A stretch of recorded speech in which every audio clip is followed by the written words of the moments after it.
Good afternoon, ladies and gentlemen, distinguished guests. It's my pleasure to welcome you to this session today, and it's excellent to be here in Milan. And thank you very much to ADB for being excellent hosts of this annual general meeting.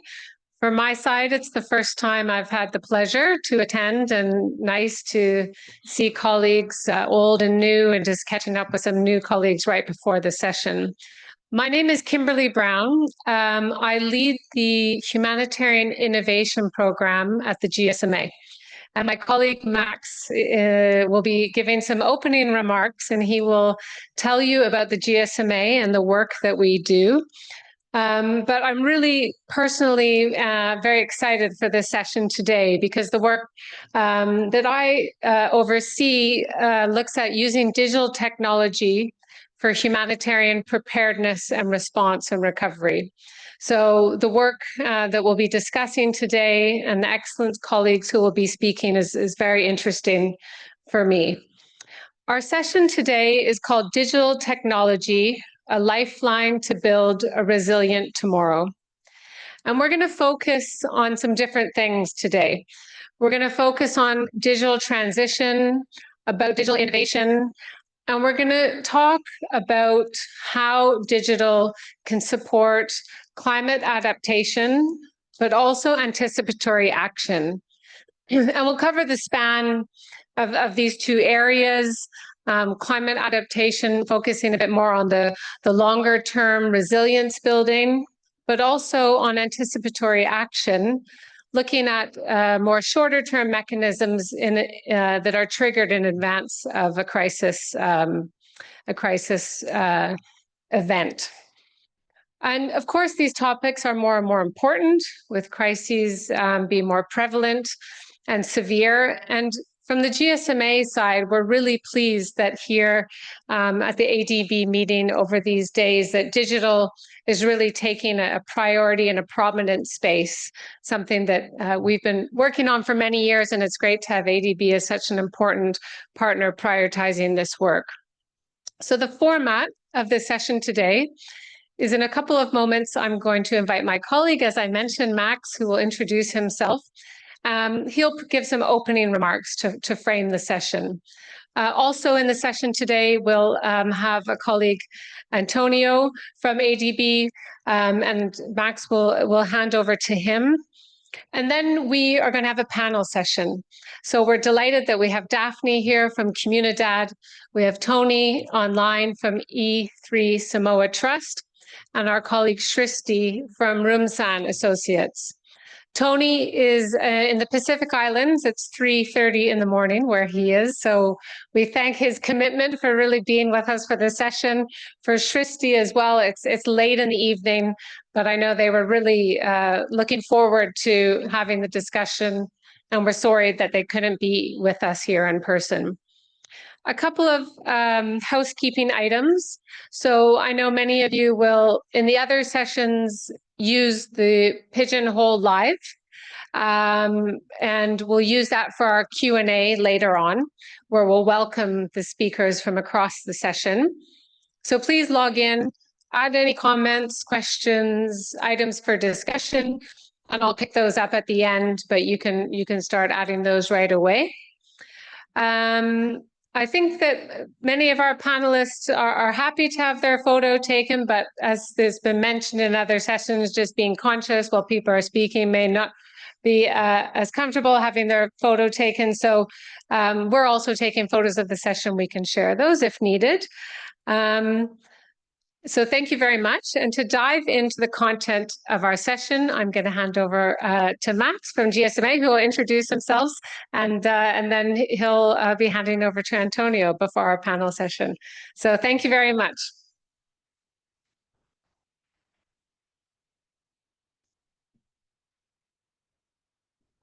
Thank you very much, Kimberly. Good afternoon, everyone.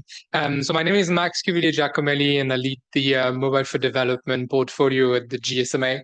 I want first to thank, obviously, ADB for having us, but more importantly, for putting this crucial topic on the agenda of their 58th annual meeting. And when I say crucial topic, I really mean crucial topics. because we're going to be talking about climate adaptation and anticipatory action. We're going to be talking about the role of digital. We're going to be talking about the role of the private sector. And we are also going to be focusing on small islands, or should I say big ocean nations as well, which are too often overlooked. We're also very thankful from ADB's invitation for our new Director General, Vivek Badrinath, to join a conversation on Wednesday on digital transformation for sustainable development in the region. And I hope you'll be able to join that. If anything, it talks about the critical role that ADB and the GSMA are playing in this space and the potential for collaboration there. In a few words, what is GSMA and Mobile for Development? So GSMA is the trade association of the mobile industry. And in nearly 2 decades now since its inception, Mobile for Development has remained true to its initial vision, which is working at the intersection of impact, digital innovation, and private sector. It's a really unique positioning at the intersection, if I can say, of the tech and of the development ecosystems. We work on digital inclusion, on financial inclusion, on gender, kind of fixing the basics of getting people truly online with no one left behind. We work on a lot of climate-related topics, from agri-tech all the way to urban resilience, but also the support of innovation to newer climate tech topics. We work on humanitarian, of course, and we work on technology at large, including AI. Who doesn't work on AI these days? But when I say we, I really want to outline the importance of partnerships in the work that we do. Like, we believe in collaboration. We believe in public sector, private sector, and civil society working together to solve the challenges that we're all facing. We do direct work, we do research, we do advocacy, we do technical assistance on the ground that's funded by our donor partners, but we also do a lot in partnerships with a variety of organizations, helping in particular the ecosystem in the development and the humanitarian sector to really fully leverage digital in a meaningful manner. So here today we're talking about anticipatory action. What is anticipatory action and why does it matter? I don't think anyone needs to be convinced that climate change and climate change events are increasing not only in severity, but also in frequency, causing loss of lives, loss of livelihoods, and disproportionately affecting low and middle income countries, while in the first place, they contributed less to the problem. Today, a lot of the focus remains on mitigation. I remember when I was at COP26 in Glasgow, there was a strong call for the small island nations in particular to kind of refocus the funding and the attention to the adaptation and the resilience side of things, and kind of break that 80-20 rule that 80% of the funding is going to mitigation as opposed to adaptation and resilience. And when we talk about anticipatory action, it's important to realize that it's not just about preparing in the case of a future disaster or event, but it also has the potential to lessen the impact of that event. It can help save lives. It can help ensure safety and dignity for those affected. It can help protect livelihoods, but it can also ensure that the response is cost efficient. And with the amount of disasters that the world is facing, I think cost efficiency is particularly important. There was this stat from 10 years ago that every dollar invested on disaster preparedness was equivalent to $7 invested in response. And again, that's from 10 years ago, but I think it's even more relevant now, given the trajectory that we've seen in the past decade. And our humanitarian work, which has also been happening for over a decade now, we've been focusing on leveraging the power of the private sector and the power of digital in addressing those disasters and in supporting not only response, but also anticipatory action.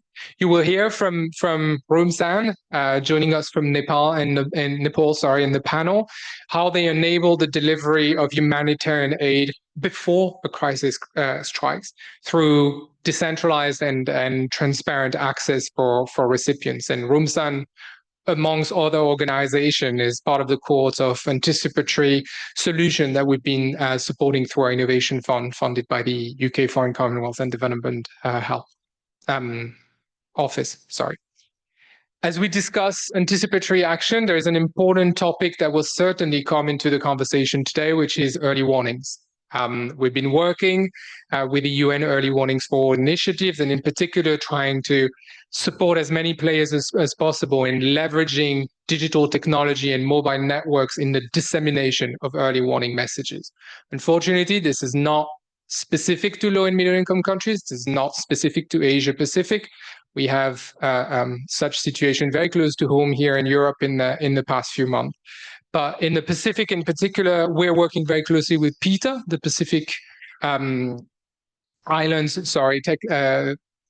Pacific Islands Telecoms Association, and on the development of cell broadcast technology and support to help communities in places that previously were not reached by these systems. We're looking at Cook Islands, we're looking at Kiribati, we're also looking at Solomon Islands, where we demoed this service as early as last week during PETA's annual meeting. And during the panel, we'll hear from Comunidad on the work that they're doing across the Philippines on micro-level alerts that are particularly relevant to local communities. Again, giving them enough time to prepare in those cases. But you'll hear more from Daphne on the panel on that. Okay, one last thing before I hand over to you, Antonio. For those of you wondering what's in it for mobile operators and what's in it for the private sector here, it's just a reminder that mobile operators and a lot of private sector companies are local organizations. They commit to decades of work in these countries. In the case of mobile operators, they're building physical networks on the ground. They're building networks of people, and they have a vested interest in making sure that economies and local societies thrive and that communities get as much support as possible. And this is really our mission at GSMA within Mobile for Development and the work that Kimberly's team is doing on humanitarian to just help them move as fast and as efficiently on this path to contributing to a lot of areas, including anticipatory action. So it's time for me to hand over to Antonio, who's the director of the Digital Sector Office at ADB. I remember our first conversation in November. I think you were like 2 weeks into the job, and it was very enthusiastic, and I'm very keen that our teams have been able to have many such more conversations in the past 6 months, and it's developing really well. I think it just says that we're trying to do the same thing here, find the right partners, the right collaborations to do the right thing and serve local communities. So thank you very much for the invitation, and over to you, Antonio.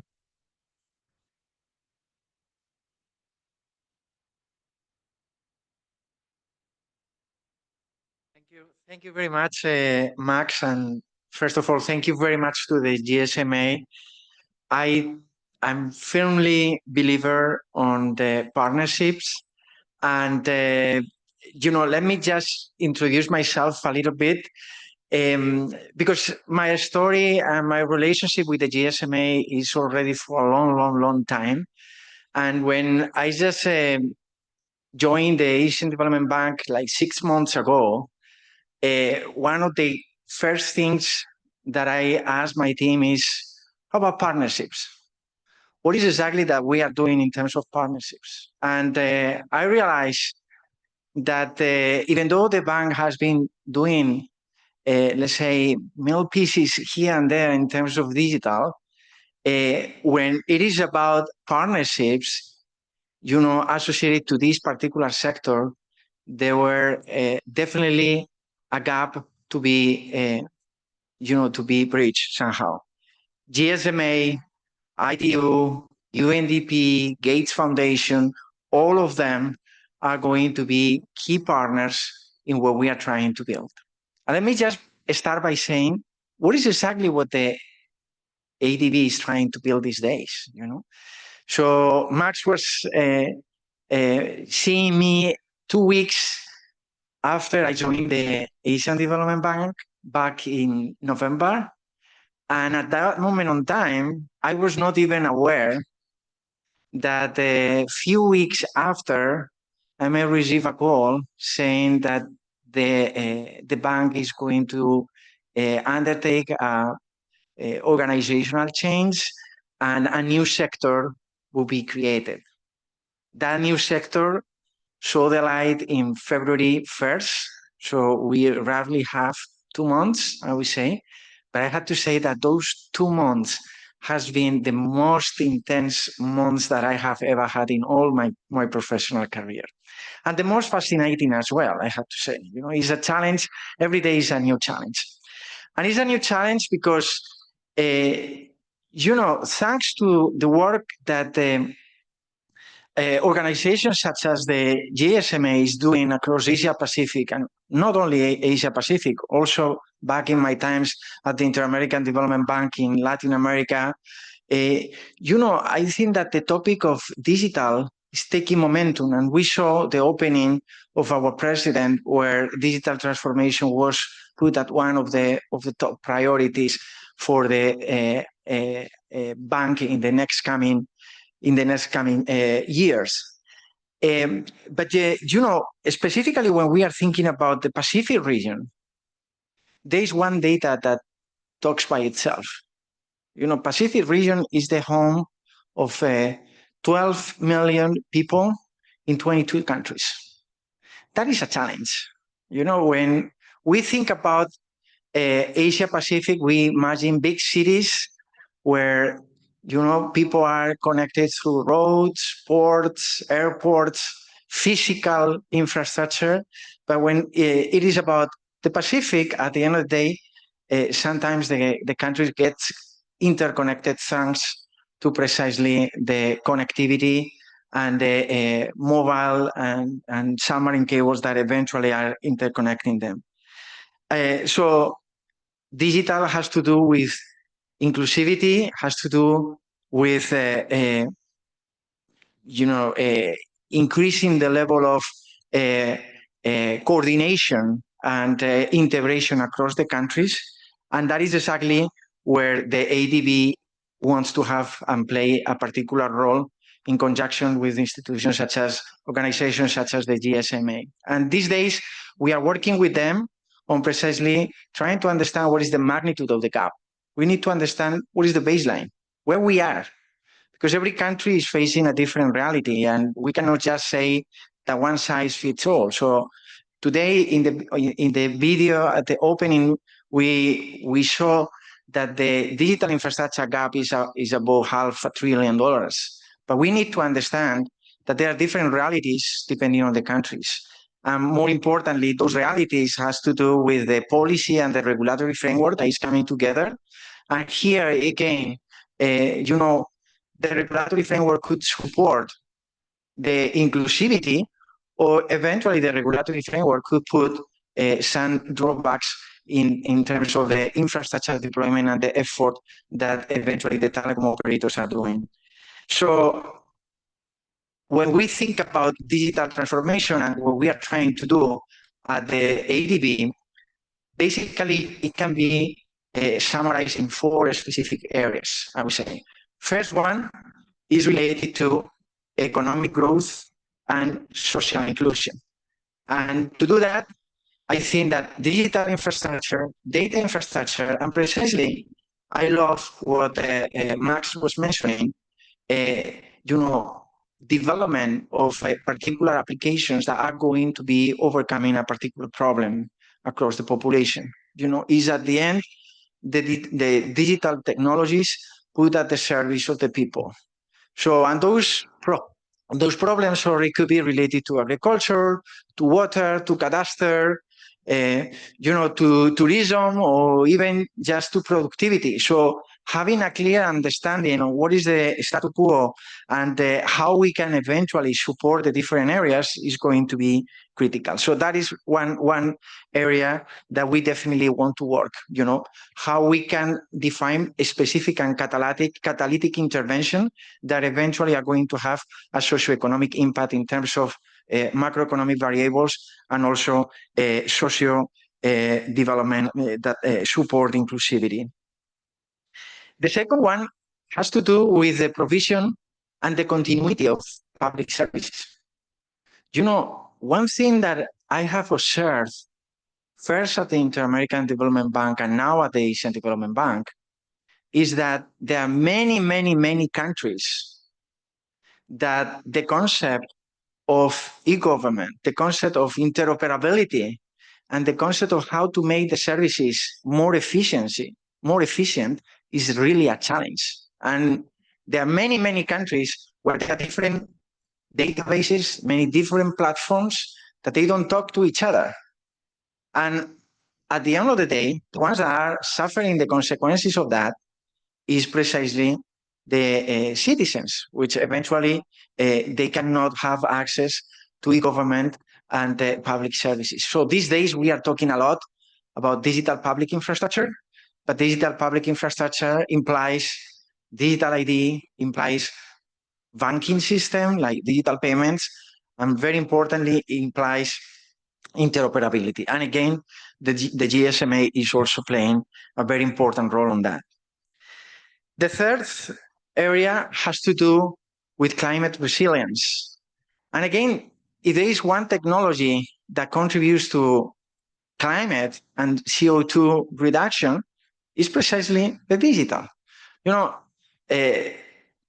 just moving from 4G to 5G, we can contribute to a 30% reduction of CO2 emissions. So there is a natural way in which we can contribute to the resilience just by improving the technology. But we have to be aware that technology implies also investment. And investment is key if we want to have AI. You know, in the last 6 months, the word that I have listened the most at the ADB is artificial intelligence. And I want to cry, honestly. I want to cry because to have AI, you need at least 3 things, probably more. But if I want to put it in a very simplistic way, you need energy, you need connectivity, and you need digital and technical skills. Otherwise, the AI is not going to work. So I think that that is something that we also need to bring into the equation when we are talking about climate resilience. And when we are trying to think about particular solutions such as AI or even Earth observations, you know, at the end of the day, the role of operators is going to be instrumental. And if we want precisely those operators to really keep up with the level of investment that is required, the regulatory framework has to come together. And last but not least, is regional cooperation. You know, we are in a sector where, you know, is very much dependent of economies of scale. So everybody likes more quality of service for less price. So actually, you just compare the level of ARPUs in the United States, the ARPUs in Europe, and the ARPUs in Latin America and the ARPUs in Asia Pacific, you can come up with an interesting conclusion in terms of what are the different regulatory models that has been put in place in every country and how this is contributing to the sustainability of particular models.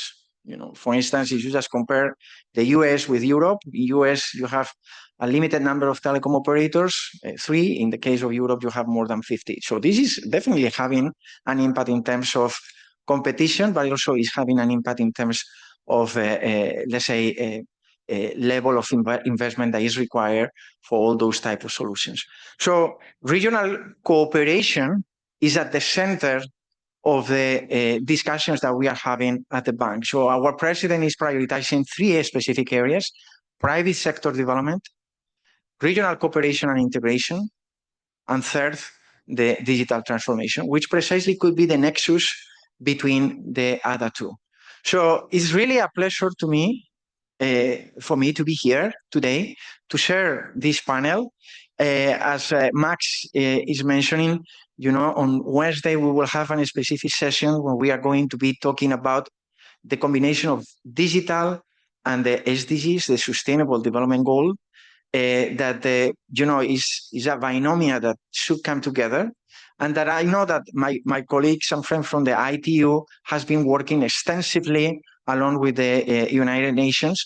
And I think that it is the time for collaboration between the public and the private sector, because otherwise we are going to lag behind. And, this is not about having a different type of citizens. I mean, those that has access to services and applications because they have the connectivity, but it's about working together to make sure that we have more inclusivity, that we have more socioeconomic impact, and also we have more sustainable solutions for all the citizens and the whole Asia Pacific. So thank you very much again to the GSMA for this opportunity, and to my colleagues from the bank that has made this session possible. And see you all on Wednesday. Thank you.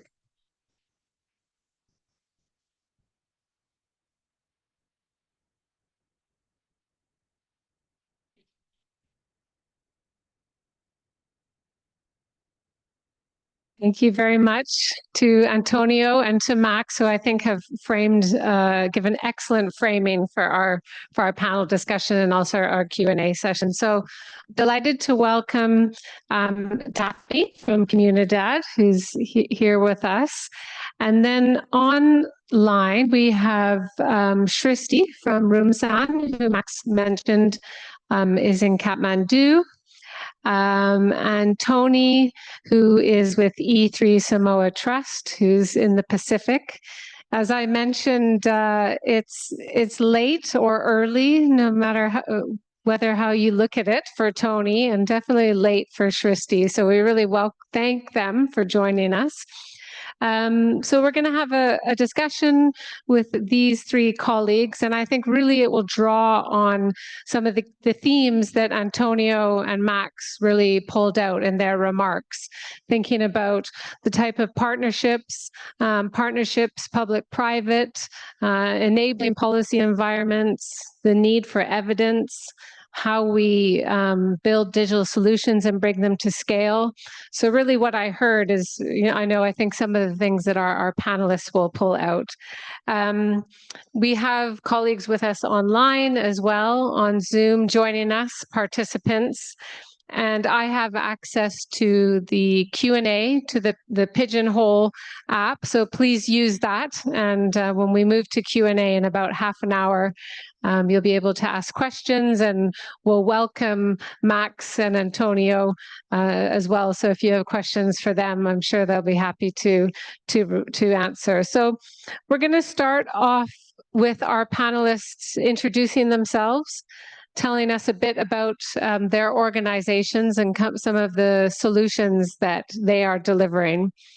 What I might do is go to our colleagues, Daphne, if you don't mind, online first. We did test it just to make sure that we feel confident with the technology.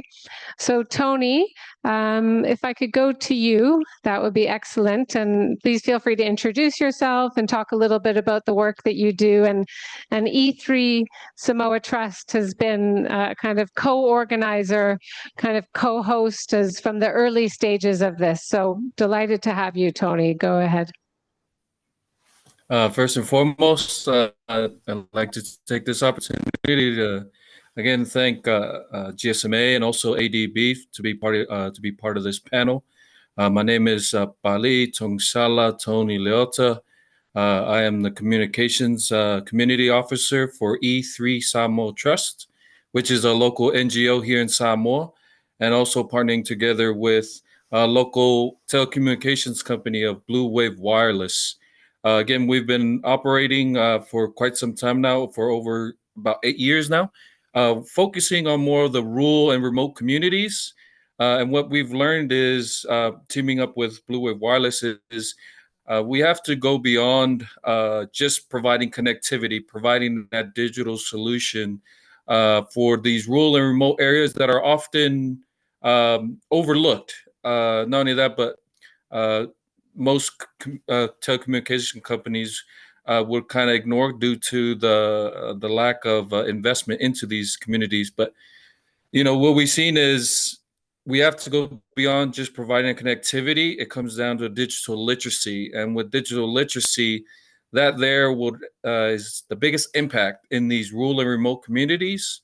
And we believe that starting from the from the grassroots level, primary level, with students and teachers, and also the more marginalized groups like women and youth who lack the access to opportunities and skill sets in order to have a better economical and social development. Is we have to utilize and leverage technology and raise a digital literacy. So that's kind of the focal point that we've been focusing on for the past about 8 years now. And again, that is our mission, and we hope that we can hopefully through today we can have work with some other partners that have the same mission and vision in terms of, again, like I mentioned, it's not just connectivity, but it's the digital literacy that really opens up the doors to cover some of the things that, again, that Max and some of the others that have spoken before, other speakers have talked about. But thank you for this opportunity, and look forward to our panel session. Thank you.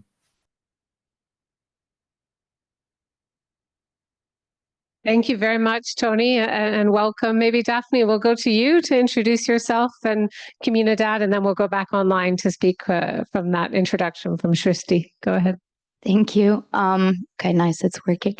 I want to thank GSMA for the opportunity to be here today and ADB for hosting the event. I'm sad I'm not joined by my colleagues, but I'm happy to see them online. So I'll do a little introduction of myself and Comunidad. I'm the head of global partnerships and business development at Comunidad.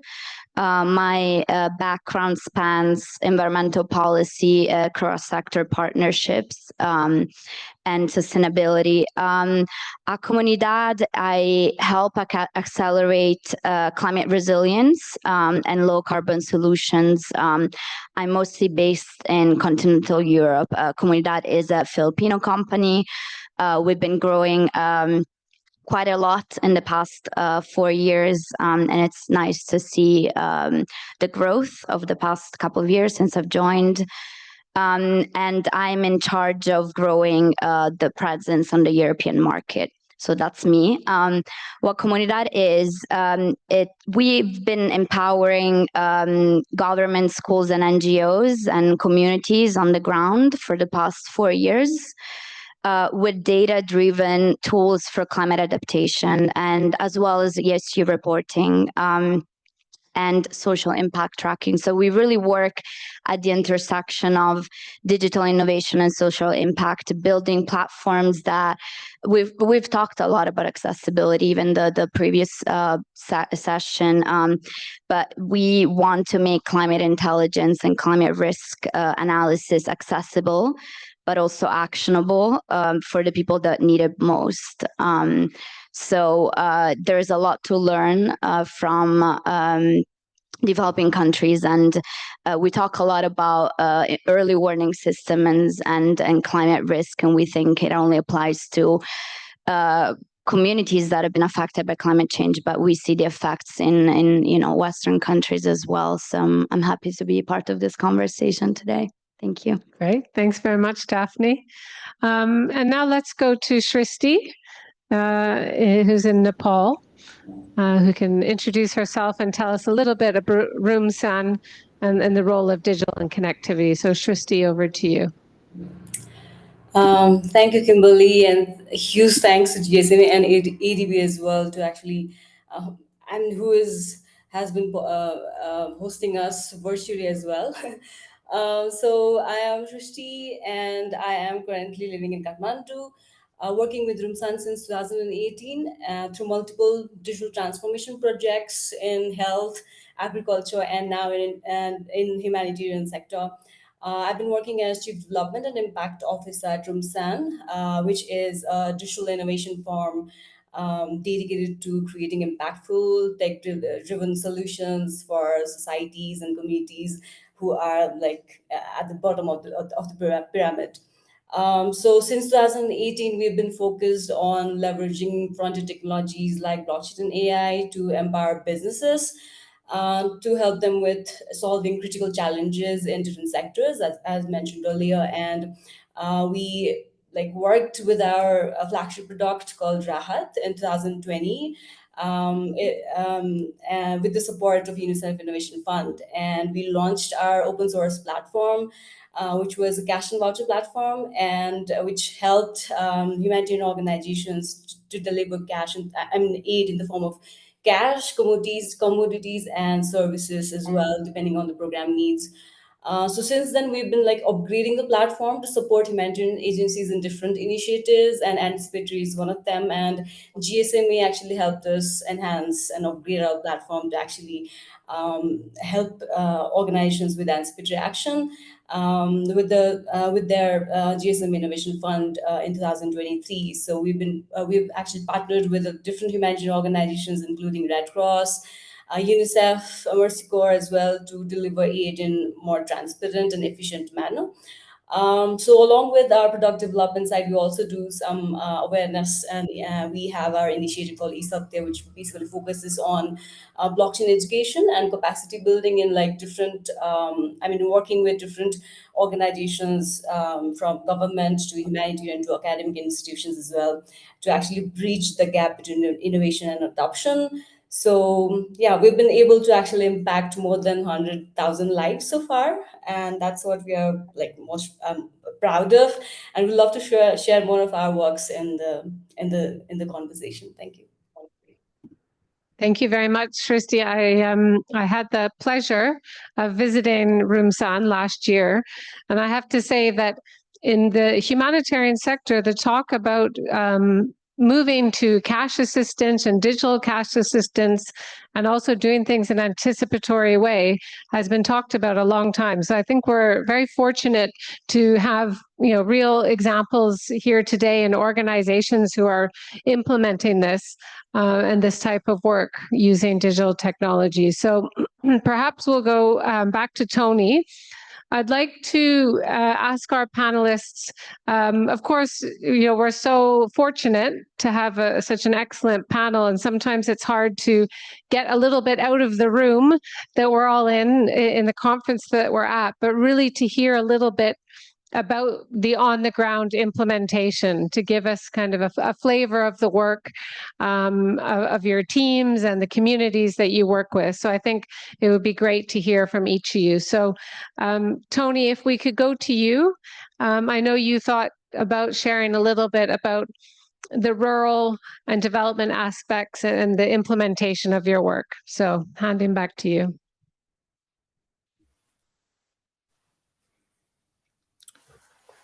Well, I think, given the dynamics culturally here in Samoa, especially in the more rural and remote areas, we've decided to take a more of a community approach. It's a little bit more different approach than most organizations and programs have done within Samoa.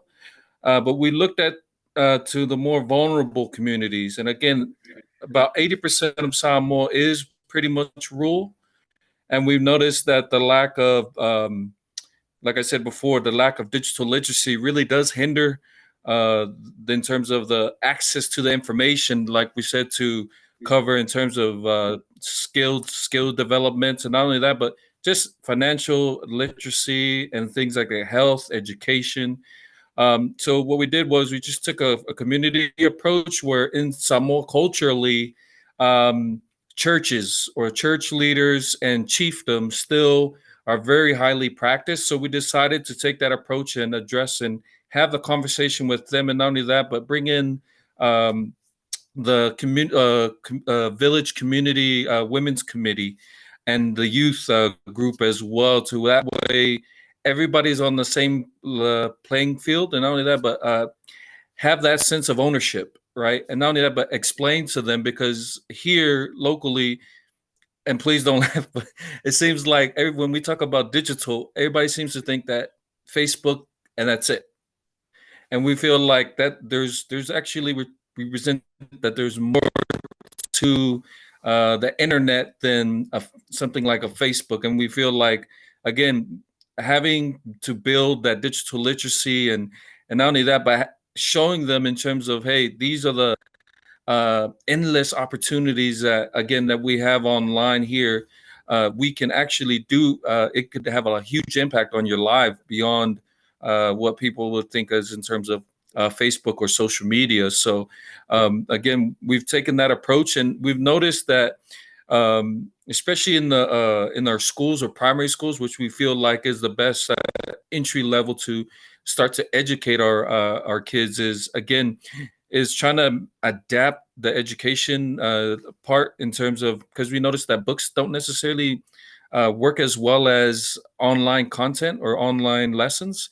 And so we've noticed that through the years, we've actually had the collected data showing, and the teachers were very impressed as well in terms of the improvement of students if we utilize technology in its right way. Also, in terms of women's community and youth, raising their ability to, in terms of digital literacy, from the basis of even utilizing a mouse, a trackpad on your laptop. Those simple things that we take for granted every day, is once we taught them how to, again, on that part in terms of basic fundamentals of utilizing technology, and then actually showcasing them or running capacity building works again, and showing them, hey, these are the pathways, or these are the informations or things that you can utilize to have a self-improvement in terms of social and economic, development.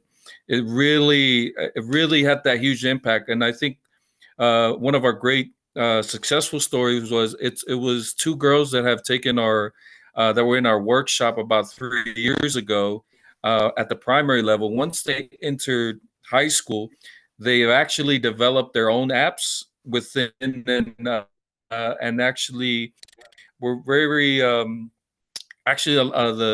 the government was very surprised on how they even had the ability to even try to develop that app. And they've asked them how did they learn, or how did they even do all this? And they said, well, it was from our primary level, from a program that we implemented, which is the Pacific Coast Samoa program. And again, I think those are the things that we treasure and value, is in terms of our work here, is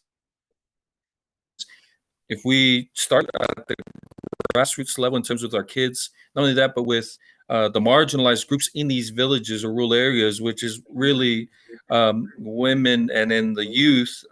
Again, those are the ones that we really try to focus and develop on. And again, our data has really shown that. And the great thing about our work as well too is that we've actually gotten the government to look towards the way we approach it. Because again, they've seen the data, and again, they're very shocked on how we can actually have that impact within these rural communities, given the small to little resources that we are so fortunate to have. But not only that, but the partnerships that we were able to develop over the years. And again, it's deemed a success. Again, our projects that we've implemented in these rural areas, it's been deemed such a success that the Prime Minister has even again given us a written support. And not only that, but the Ministry of Women, Community and Social Development have given us their backing as well, in terms of trying to work together to try to implement more of the digital literacy and beyond connectivity approach that we've taken. Not only that, but make community first, instead of us trying to make them fit into our world or what we already know. Is let's go there, see where they are at, and see what works for them, and then we can slowly work slowly to integrate or work together in terms of getting them to participate.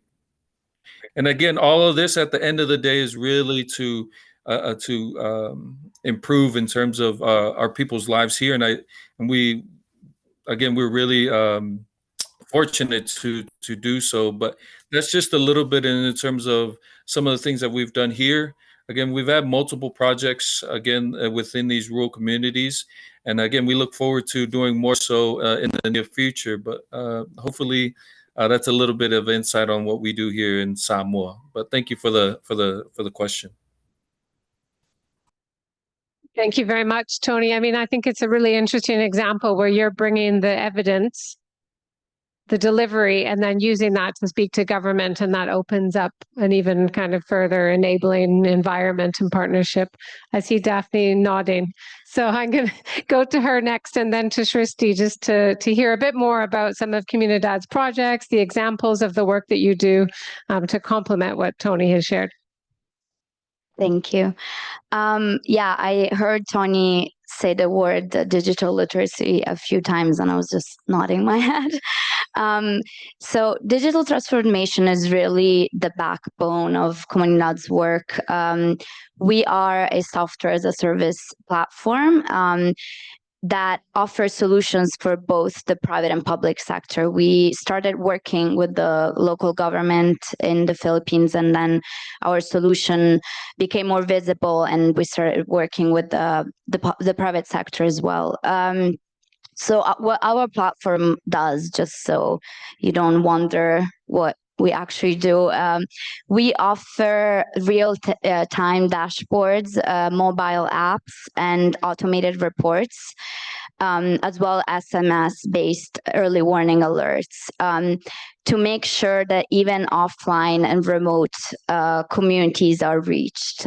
So we have different systems for climate preparedness. And I wanted to highlight one of our most important milestones with Comunidad was actually the GSMA funded project, where we developed a solution in the Siargao Islands in the Philippines after the devastating effects of the Typhoon Ray a few years back.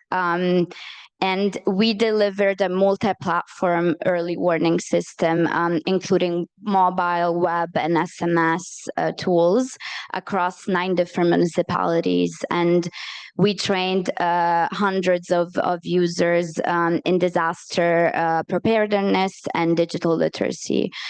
And the project success really established a replicable baseline for localized anticipatory action, leading to wide-scale adoption. So that was a very pivotal moment in Comunidad's story, to see how these localized solutions can actually become scalable. And today, Comunidad serves over 60 local municipalities and 50 enterprises across a wide range of sectors, from utilities to real estate, education, and local governance. And our tools are designed for low friction deployment and customizable to each locality risk context. So, you know, we know that each context is different, and we make sure that is targeting that. And we want to ensure relevance across both urban and rural settings. We've also built integration with mobile networks, and we are ensuring that offer solutions in areas with limited infrastructure, because we know that a lot of more rural areas don't have the digital infrastructure that we are now talking about in this room. And we created solutions that rely on low bandwidth communication and localized mobile alerts. So yeah, this is really, we're just not enabling connectivity. We're just really enabling decision making, powered by data and training users in digital literacy, which is yeah, what we've been talking about so far. Yeah. Okay. Thank you, and really fantastic to hear about all the ways you approach things and what you use to make sure everyone's included, low-tech solutions and kind of reaching the last mile. Shristi, let's go to you to hear a bit more about Rumsan's approach and some of your on-the-ground delivery. It would be great to hear. Thanks, Kimberly. So I touched a little upon like what Rahat is. So it's basically a cash and voucher platform, and on top of that, we're like enhancing it to support multiple initiatives that Imagine organizations actually carry out. And today I'm basically highlighting how we are using Rahat for anticipatory action projects. And like when we talk about anti-subtraction projects, I think Max touched a little bit on that as well. So we have to do a lot of things like in a very short lead time, and that's why efficiency is definitely the key to get success in anti-subtraction. So we are actually trying to see if we can like automate a few things using our platform in anti-subtraction, where organizations can actually do a lot of things and be more efficient and deliver when they have very short lead time and they have a lot of list of I mean a long list of critical tasks that they have to complete. So we are using blockchain-based smart contracts, what we call. So it's basically a digital agreement. You can I mean, you can actually like relate it as a digital agreement expressed in maybe a form of code, which can be used to automate a few things. And there are two different things that we are actually automating using the smart contracts in blockchain. The first one is the communications that we send out to the beneficiaries or maybe the stakeholders, and the second one is token transfers, as in with some values. I mean, here it would mean a token in the form of like aid distribution. So in anti-subtraction context, the smart contracts can actually be programmed to respond to different climate data and human triggers. So for example, let's say, I mean, in our last project that we did with Danish Red Cross and Nepal Red Cross here in Nepal, uh, so we had like different climate data from the government, from different other resources as well, data sources as well.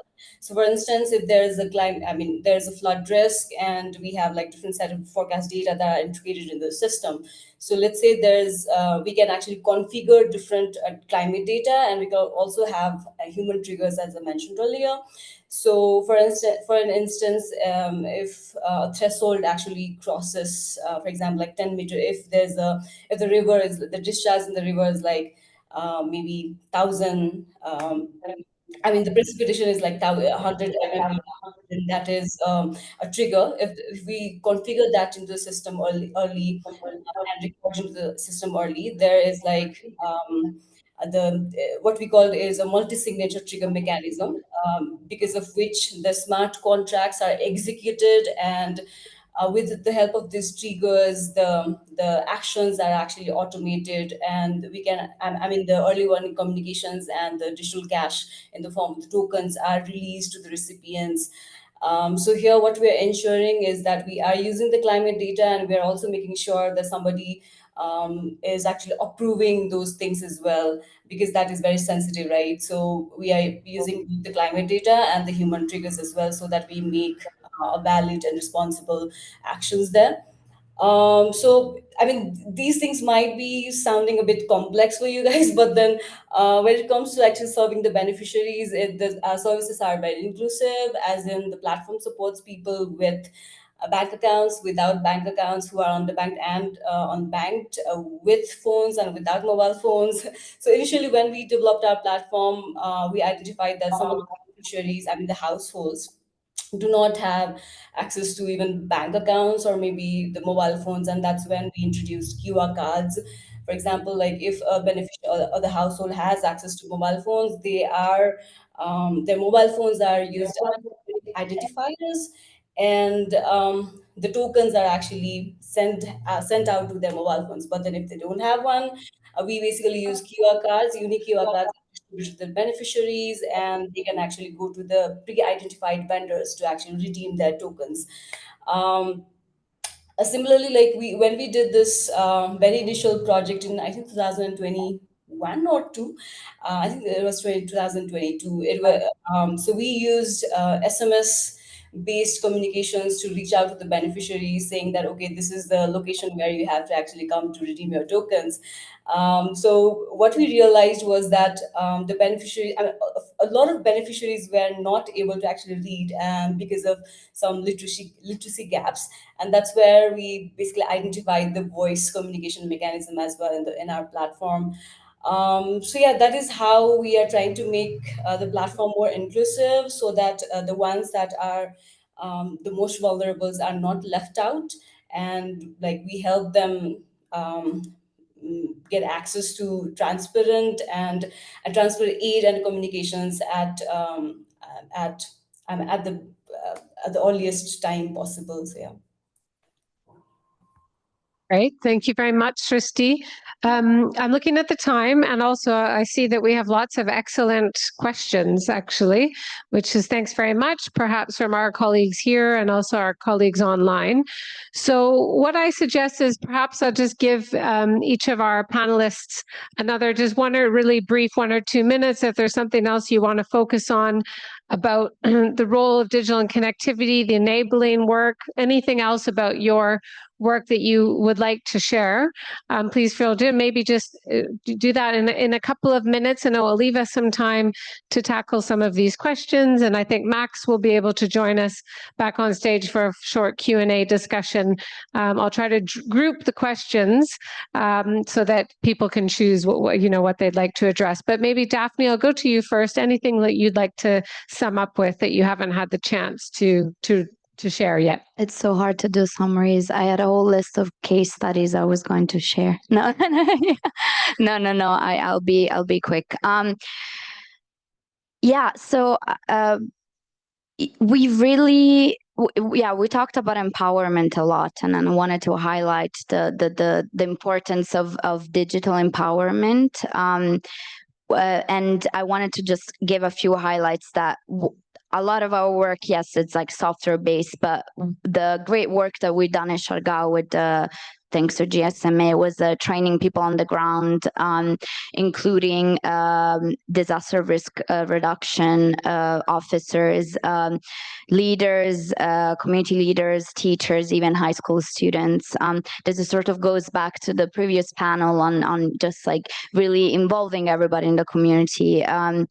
And now our tools are part of the everyday workflow of many of the disaster risk reduction managers. More than 97% of the officers have reported improved anticipatory capacity, and they use our tools to support climate risk. So we work with local government units, municipalities for evacuation planning.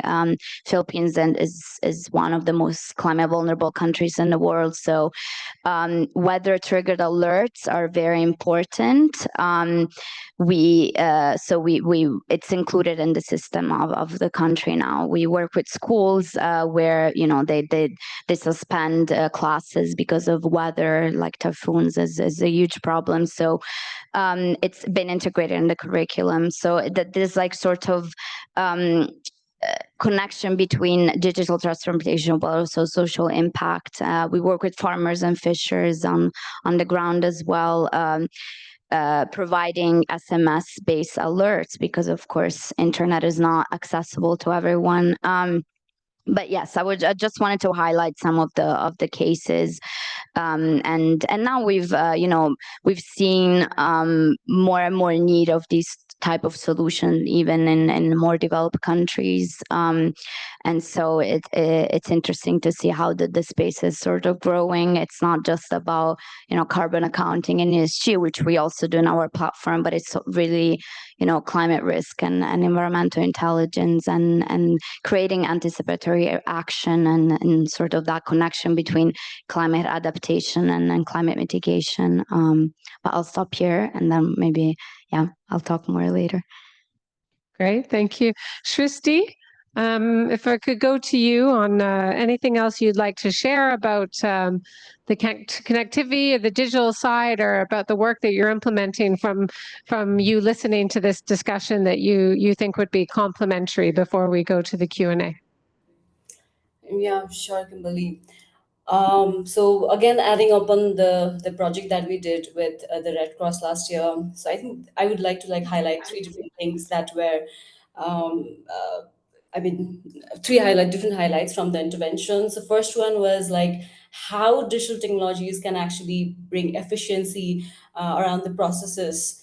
So we tried to automate a few things and try to digitize a few things, and through the intervention, I'm proud to actually share with you all that all of the early actions that we did was like completed within 6 hours of activation, and we were actually able to reach out to the beneficiaries and the stakeholders like within 1 to 2 hours of the trigger.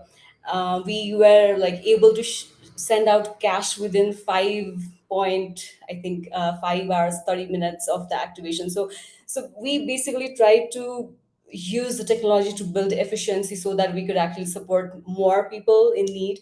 The second one is like how we increase the accountability and transparency among all the stakeholders that are involved, because whenever we are talking about anticipatory action, the coordination is the core. And with the help of the activity tracking tool, the early action tracking tool, it was definitely possible, and a lot of good feedbacks were received from the different stakeholders, from the government, from the humanitarian organizations and the beneficiaries itself. So a lot of accountability and transparency was seen, as they could actually see all of the things that were happening in a dashboard real time. So that was very interesting. The third thing that I would like to mention is like how we made the communications inclusive. So we did have, developed the communications for different things, for the preparedness, for the readiness, and the activation phase as well, in different languages that the community actually spoke to, know how to respond to. So a lot of communications that were sent were very effective, and through our PDM, it was also mentioned that like 90% of the communications were effective, and the beneficiaries actually knew where to go and how to actually collect cash once the communications were. They received the communications. So yeah, it was like definitely, whenever we talk about digital technology, it's definitely about like how we can increase efficiency, make people accountable and transparency again with the blockchain technology, and make it more inclusive so that we are not like throwing out any digital solutions, but then like developing that particular solution with the users itself. So having the user-centric design at its core, that's what we do. So yeah, I think it's whenever we talk about digital technology and the beneficiary, it's mostly about like how we can bring out efficiency and help more people with the same amount of resource that we have. Great. Thank you. Thank you very much, Srishti. And Tony, over to you for the final word in our panel discussion before we tackle a couple of questions before we wrap up. Well, I could spend the whole session talking about a lot of things that are going on here, but again, I limit due to the time. When it comes to digital technologies here, and in bridging the digital divide, there's three things, and I'll keep them short. Is one, still needs a lot of investment in terms of connectivity solutions here in Samoa, given that, again, as everybody knows, or if you don't know, we're a small island in the Pacific nation, or the biggest, I guess you could say the islands. Is we need different connectivity solutions, because it's not a one fits all type of thing at this point. So we need more investment in terms of infrastructure and solutions here in Samoa. Second of all, I think, and this is the one that I know you guys have heard me repeat over and over again, is digital literacy. Again, we've seen that through our Pacific Code Samoa project, which was implemented, and again in the schools, and in terms of teachers, them seeing real-time progress, even the students seeing real-time progress on the platform, again, that we utilize for the project, and where the data is collected and where they can see their progress, and then seeing their improvement on just operating fundamentals of a computer or laptop. I think those are the things that again, that we really need to really focus on, especially I think in the Pacific region, is digital literacy. Again, and that even goes to the government level. Again, we've worked with to help improve again, the Ministry of Women, Community, and Social Development Ministry on their digital literacy, and it's very very surprised at how low the digital literacy level is on a lot of ministries. But once we've raised that, not only that, but show them the other digital technologies that they can access in order to work more efficiently, I think they were actually grateful and thankful for those workshop sessions. And not only that, but through those workshop and capacity building sessions, they've actually implemented what we given them in the workshop to work on the biggest project here in Samoa, which is the $1 million district project. I'm pretty sure as some of our ADB members that are attending would know, and if they're familiar with Samoa and the Pacific region, it's actually one of the biggest projects at this point, is the $1 million district project here in Samoa. And again, it's through the workshops and the things that we've ran and implemented with that ministry is exactly what they've taken and actually implemented, because they see that, again, they were able to work more efficiently. And not only that, but the accountability and the transparency was there. So that's just to touch on just a few things, again, that I feel that we should really look at in terms of digital technologies and infrastructure. Thank you. Great. Thank you very much, Tony. And thanks to the panelists for all those great sharing those insights and your experience. So I'll welcome Max back with us to the stage. I hope there's a stare for not needed for you there. And just we have about 10, 15 minutes max to cover. We have a lot of great questions. And instead of me kind of choosing one specifically and giving it to one specific panelist, I might just group 2 or 3, and then our colleagues can kind of share a reflection under those themes. So 2 that I probably would like to pull out first is the colleague online are asking the question is saying about bringing appropriate solutions to communities, how this can be overlooked. So how do we encourage appropriate and contextualized solutions? So that's one theme. And another similar is around rural community-based projects. So often with those, there's sustainability challenges. So how do we make resources available to sustain such initiatives? And a similar question is around the biggest need for innovators. What's the biggest need for funding? So the themes here are around what are the biggest needs to implement the work, contextualizing things, for contextualizing the solutions, and then finally making things more sustainable. So I guess the questions are a bit around the barriers that you face. And I know Max has worked for many years with a lot of our innovation partners, so he may, I'm sure will want to add on a little bit. So why don't I go to Daphne and then to Max, and then we can hear from Tony and Shristi on any of those themes. That's a lot of themes. I was trying to wrap my. Would you mind just going over the first theme or question? Yeah. So the first one is around bringing appropriate solutions to communities. So contextualizing things. So there's different types of communities, different types of needs. And a similar question is around, I mean, sustainability is a different piece, but to be sustainable, it has to be appropriate. So that first one is about reaching different types of end users. Yeah, no, that's a great question. And I think it really comes with trial and error, really. Like, I mean, what we've, just going to use the example of Comunidade the past few years. Comunidade is pretty new, but just working on the ground and really going in person to speak with people and really understand the needs and the requirements of a community, because as we said, every context is quite different, and things change really fast as well. So what my colleagues have done in the Philippines is that they sit down with stakeholders and really understand the needs from the public to the private sector to communities in the grounds. We work with schools, universities a lot, and there's a constant exchange, and that's the only way to really localize and contextualize, really sit down and talk, because it's easy to create a solution that wants to fit all, but it doesn't quite work.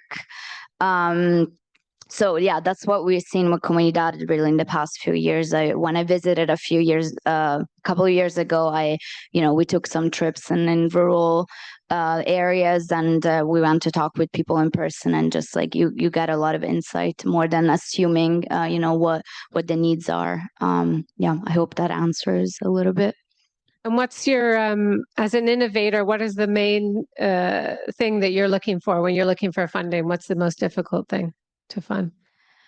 To fund, or well, I think funding in the climate tech space is quite interesting because a lot of funders, or investors that we work with really want to look at a return on investment that's long term, and that's quite difficult with climate change. Things change quite fast, and I've been in a lot of spaces where there are a lot of great solutions, great climate tech startups, but it's hard to find visibility and really showcase like the efficiency of a solution. So I think, what we've seen in the past couple of years is that things change really fast, and you need to adapt as well, and be open to the flexibility, and also have funders and investors understand that the needs and requirements change, and the space of climate change is climate tech or climate sustainability in general is quite fragile in the sense that you need to be open to all the changes. Yeah. Great, thank you. Max, anything that you want to pick out from those themes, or just generally from the session after your opening? Yeah, maybe a couple things from experience. The first one is that tug of war between hyper-localization and ability to scale. And I do feel like when you're developing something for farmers in Nigeria, let's say, or even in Indonesia, you're talking about tens of millions of people as your addressable market. But when you try and get more specific, like when your market, looking at Samoa, is by design smaller, and scale in your market is tens of thousands of people, not tens of millions of people. But also when you realize that if you're looking at agriculture, for instance, like, or even if you're looking at disasters, it's like flood warning and a volcano eruption warning and so on are all very different and specific. It's always that tug of war that you want to be as close to the needs and the specificities of the communities. But as you do that, the number of people who are ready to fund you, because they might see the impact, but don't see the big numbers anymore. It's always like trying to articulate what we're doing here for this specific community or this specific value chain, then replicable. How can we build like something bigger out of this? I think that's one of the things that I've been noticing in more than a decade of doing like de-risking of early stage innovation. The other one, and that's very closely related to the topic we're talking about today, is how hard it is to convince people with money, traditional investors like DFIs, multilateral development banks, and so on, to invest in prevention, as opposed to invest in like, fixing things that are broken. Like once the disaster has happened, we've seen that in health. We know that like a dollar invested in like HIV/AIDS prevention is worth $10, $20 in like buying treatments and medicine. It's the same here. And we keep seeing that in different spaces, and it's still so hard to make the point. Like, again, as was mentioned in my introduction, like small island states say, like, stop putting so much money into mitigation, so little money into adaptation and resilience. And anticipatory action is even a smaller part of that, because if you prevent the disaster for having such an impact, then it's actually much easier and it's very efficient, but it's hard to convince investors that this is a worthy investment. Yeah, absolutely. Great. Thank you, Max, for the reflections and tying it in, like you said, to the things that you brought out in your introduction. Shristi, I'll go to you before we go to Tony, and we're getting close to the end of time, so we might not have a time for another round of questions. So feel free to reflect on the themes that we called out from the questions online, or the discussion that you're hearing in response. So on the, whenever we are talking about like developing a very localized product, we what we basically do is like go to the users, have a user-centric design with them so that we are not getting any stones unturned. But I think I very much echo with what Max said. There's definitely a very there's definitely a war going on when we try to develop a very local product and then you try to go like and scale up globally as a digital tech solution. So for us, we started off in Nepal. That is definitely our first test ground, I would say. And then we are trying to see if we can like make the product a global one, and we are trying to see if we can like take it and then replicate it or scale it to maybe Indonesia, maybe South Africa, and some other countries as well. So what I mean, the approach that we are taking is like maybe think globally and then act locally. So there are a lot of things that are going to come up when we organize user-centric designs, but then we definitely have those strategic like architectural strategies in place. Discussions in place where we definitely try to make the solution inclusive, but then also um, have discussions around like does it make it like scalable, or like have our or make us very confined to maybe only Nepal, but then, because we definitely want to go out of it and then scale our solution globally, right? So we definitely have user-centric designs, but then not getting all of those things in place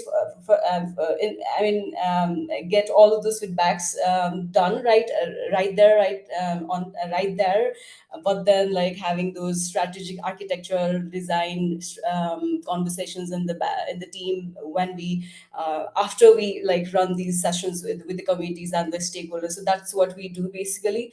um, and around the funding piece, I just wanted to add like whenever we are working in basically particularly in the aid distribution I would say stream, there's one time or one off pilot is not enough. We like require at least like three interventions with the same beneficiaries,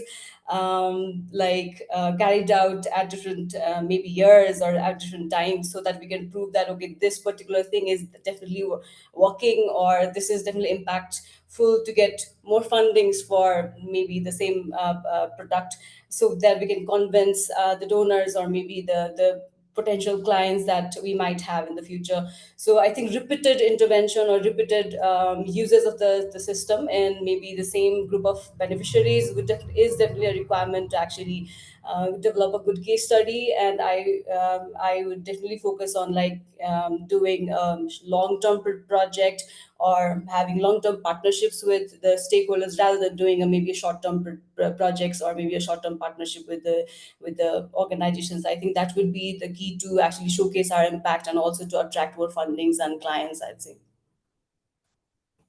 Great. Thank you. Thank you very much, Srishti.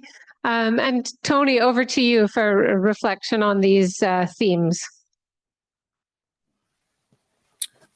Well, I think when it comes to the approach or how to look at it, and in terms of, I think like I mentioned, I think I often see, especially I can only talk for Samoa and what I've seen here, and sometimes in the Pacific region, is a lot of the projects or programs or things that are being brought in. The intentions are good, but the approach is it's totally it's not in the right. It's not the right approach, and I think that's what drove us to really go within. As my colleague panel has mentioned, we really need to spend time and go in depth within these communities, really spend actual time, really ask those questions and see what are the needs. Not only that, but what are some of the things that, again, that you can provide in terms of solution, and then take it from there. So that's why I said, I think for us here in Samoa, in the Pacific region, it's always the community first approach. And not only that, but I think if you have an understanding in terms of the culture and how things operate and work within Samoa, I think it'll make the approach a lot easier. but like I said, I think a lot of the programs that are being brought in, the intentions are there, the intentions are good, but the approach is not there, or it's not the correct approach, I should say. But in terms of the funding and that approach and how to be scalable, again, I'm just going to speak from experience. I think, for one, we're such a small nation, and the numbers don't, it doesn't. I guess you could say, I guess a lot of funders don't really look at Samoa, the Pacific region, especially, as Max said, we're only a country of 200,000 people. And again, so if they're able to, say, spend something else in a different nation where the numbers are a lot bigger, then they'll more than likely do so. But I'm hoping after this, what do you call it again? This meeting, hopefully we can open some eyes that, there's still a lot of lives that could be impacted here, like a lot of the projects that we've done. And in terms of scalable, I think that's the other vision that we have, is what we do here in Samoa is relatively related and can be implemented and scalable to the other Pacific island nations or our neighboring nations. Because again, culturally, like I said, it's very similar. So the approach, again, is very similar as well. And again, it could be scalable. But again, we have to look at it as, if it can work here, then it could work for other countries, again, in the Pacific region, like Fiji, Tonga, Tuvalu, and others. Again, and if it works in those islands, I'm pretty sure it could work as well here in Samoa, because of the approaches or the culture is very similar. So again, that's just a little bit of insight from my side in terms.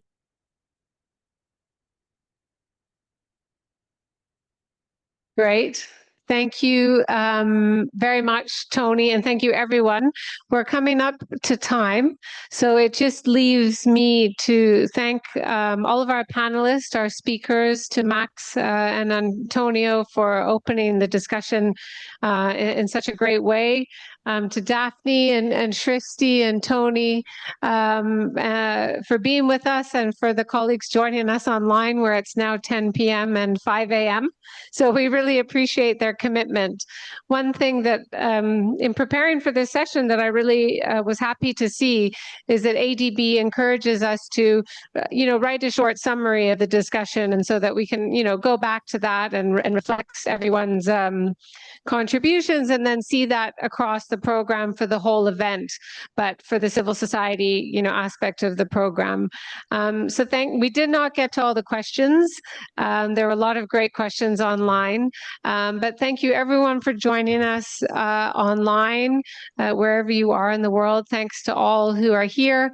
I can see in the hallway that they're preparing for a reception, so you're, I guess, well placed for that, if my suspicions were correct. But thank you very much to ADB for hosting us and putting these topics on the agenda, and look forward to meeting more colleagues for the rest of the event. So thank you very much.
Well,